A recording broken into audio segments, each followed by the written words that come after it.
যে আমাদের কমিউনিটির উপস্থিতির কারণে ইউকেতে উনাকে এই স্বীকৃতিটা দিছে। বিভিন্ন ধরনের কাউন্টিং হয় এগুলা করতে গেলে। উনার পার্সোনাল কাজ, উনার বর্তমান পরিস্থিতিতে বাংলাদেশের হাল ধরা, তারপরে বাংলাদেশের কমিউনিটির একজন ভালো লোক, এই কমিউনিটির সাথে তার কানেকশন আছে, বাঙালি নাম আছে ইত্যাদি সব বিবেচনা করে ওনারা একটু ক্যালকুলেশন করেছে যে এটা হয়তো বাংলাদেশের কমিউনিটির সাথে ইউকেতে আমাদের সম্পর্কটা আরো বাড়বে। এই ভদ্রতাকে অভদ্র দিয়ে ডাকিয়ে নেওয়া আর কি। হ্যাঁ, সো এর জন্য যাতে অ্যাভয়েড করা, কনফ্রন্ট করা দরকার নাই, অ্যাভয়েড করো। আচ্ছা, আর এরা তো ডাল দুধ পিটাই আগে আসছে যে তার দুর্নীতি ধরবে ইত্যাদি ইত্যাদি, এটা আরো খারাপ হয়েছে আর কি।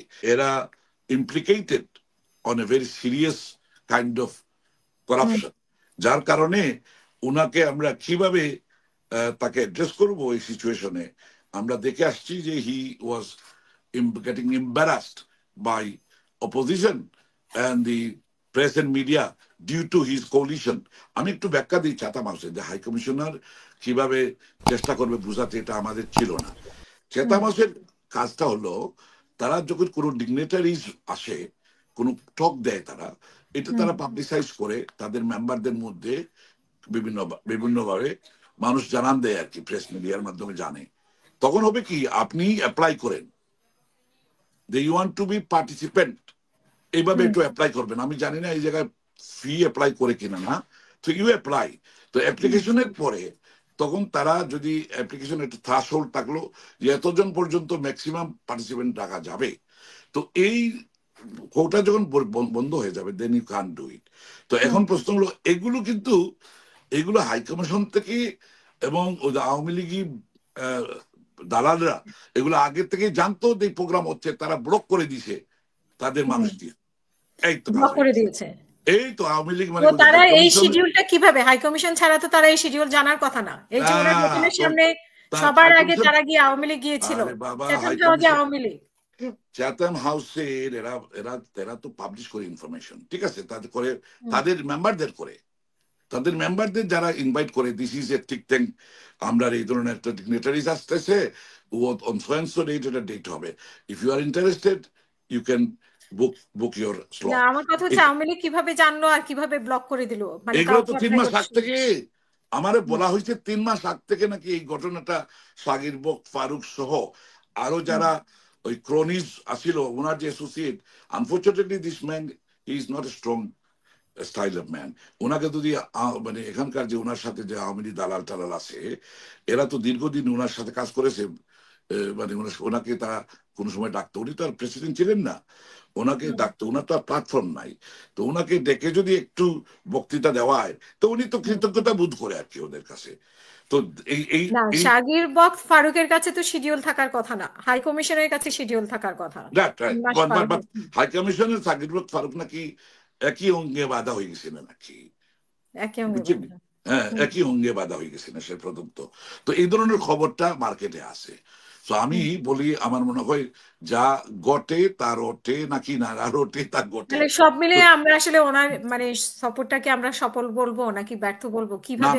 আপনি বলতে পারেন, আপনি দুই ভাগে বলতে পারেন, ব্যক্তিগত পর্যায়ে আর আমাদের প্রিন্স যে engagement with our community in London, এইটা একটু বাড়তি হেল্প করেছে ওনাকে আর কি।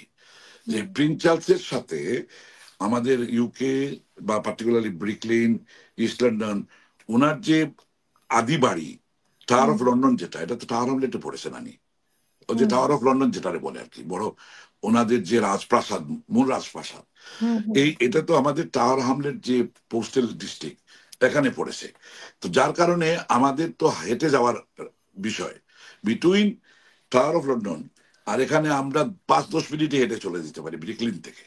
তো যার কারণে when he was young man, আমি তো প্রিন্স চার্লসকে 1979 ওনার সাথে আমি ডিনার করেছি ইউথ লিডার হিসাবে। লন্ডনের 40 জন ইউথকে ডাকছিলেন তখন উনি, I was the only Asian at the time. আমি তো 79 আমি ইউথ এন্ড কমিটি ওয়ার্কার হিসেবে কাজ করতাম কাউন্সিলে তখন।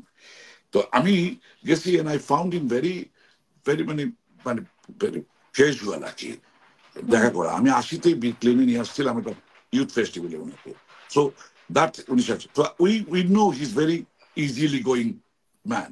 উনি চায় আমাদের মাইনরিটি, ইভেন চিন্তা করতে পারবেন না যতটুকু আমাদের ইসলাম ধর্ম সম্বন্ধে উনি জানে অতটুকু আমাদের অনেক মোল্লারাই জানে না। So I know him what he talks. আমার সাথে অনেক সময় এগুলো কথা হইতো, এখন তো আমি আর এগুলোতে একটু ইংলিশ কম হই। তো এখন যাই উনি কিং হয়েছে, হওয়ার পরে এই রিওয়ার্ডটা উনার ভূমিকা এগুলো স্টাডি করেছে, তাই না? করে তো ওরা করে, এবং ওনার সাথে দেখা হয়েছিল আর কোথায় কোন অনুষ্ঠানে, এটাও উনি স্বীকার করেছে। শুনতে পাচ্ছেন এগুলো আলোচনায় আছে। শুনতে পাচ্ছি। তো আমার কথা হলো যে আমাদের কমিউনিটির এনগেজমেন্ট মানে সফলতা ব্যর্থতা মিলেই এই সাপোর্টটাকে আমরা ধরে নেব। হ্যাঁ হ্যাঁ, তো আমরা বলবো যে এক পর্যায়ে সার্থকতা আছে ওখানে, যে আমাদের কমিউনিটির উপস্থিতির কারণে ইউকেতে উনাকে এই স্বীকৃতিটা দিছে।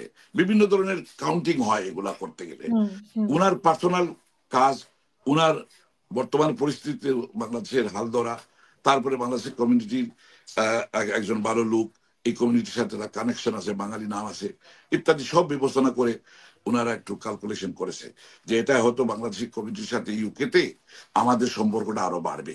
ব্যাপারটা বুঝতে পারছেন যে Bangladeshi community is a very sizeable community. এখন ইউকেতে সেকেন্ড ল্যাঙ্গুয়েজ ছিল বেঙ্গলি স্পিকিং ল্যাঙ্গুয়েজ, ইংলিশের পরে বাংলা।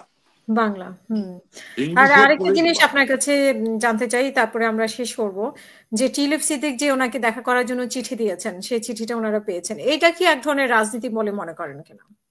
আমি তো বললাম না এটা স্টারবাজি, তো এটা তো ওইগুলা করা হয়েছে স্টারমার বলবো না কিন্তু স্টিমার টিমার সাথে তাদের যে গরুয়া লুকানো বৈঠক হয় এটা দিয়ে করেছে, যে এটা কর তুই, এটা করার পরে একটা মিডিয়াতে আমরা একটা অন্যরকম হবে রে। আর তখন আর আমারও যাওয়া, আমি তো যাবোই না, মানে আমরা পাশ কাটিয়ে যাওয়ার একটা রাস্তা তৈরি হবে। ওই যে সৌজন্যতামূলক একটা আচরণ আছে না, ভদ্রতা, এই ভদ্রতা তো এদেশের একটা আছে আর কি। এই ভদ্রতাকে অভদ্র দিয়ে ডাকিয়ে নেওয়া আর কি।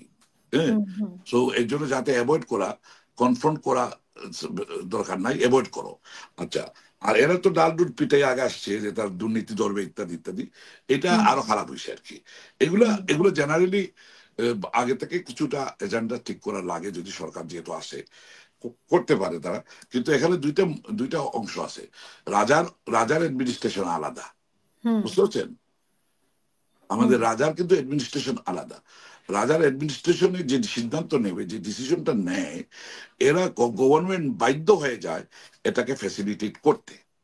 আচ্ছা, এখন রাজার সাথেও তারা এই বিষয়টা যদি আগে তুলে ধরতে পারতো যে আমরা reaching out to your government বা স্টারমার, আমরা একটু বিপদে আছি, ডিপ্লোম্যাটিক্যালি একটু সমস্যায় আছি, বিকজ তার সাথে যারা অ্যাসোসিয়েটেড এই গভর্নমেন্টের, এরা implicated on a very serious kind of corruption, যার কারণে ওনাকে আমরা কিভাবে তাকে অ্যাড্রেস করবো এই সিচুয়েশনে আমরা দেখে আসছি যে হি ওয়াজ getting embarrassed by opposition and the press and media due to his coalition, মানে alignments and coalition with tulip. তো এটার কারণে আমাদেরকে একটু মিটিগেট করতে পারলে আমরা খুশি হব। যদি চার্লস চাইতো তখন চার্লস বলতে পারতো যে regardless whatever it is, Professor Yunus is my guest now, and he's requesting you understand? He's requesting your presence with at a meeting with you. এই কথাটা বলতে পারলে তখন আর প্রিন্স চার্লসের এইটা না করতে পারতো না, বুঝতে পারছেন? তখন স্টিমার আর না করতে পারতো না, স্টিমার তখন বিপদে পড়ে যেত যে আমি কিভাবে এক্সকিউজ করি, মানে কি কারণে আমি অ্যাভয়েড করতেছি, এটা কিভাবে বল।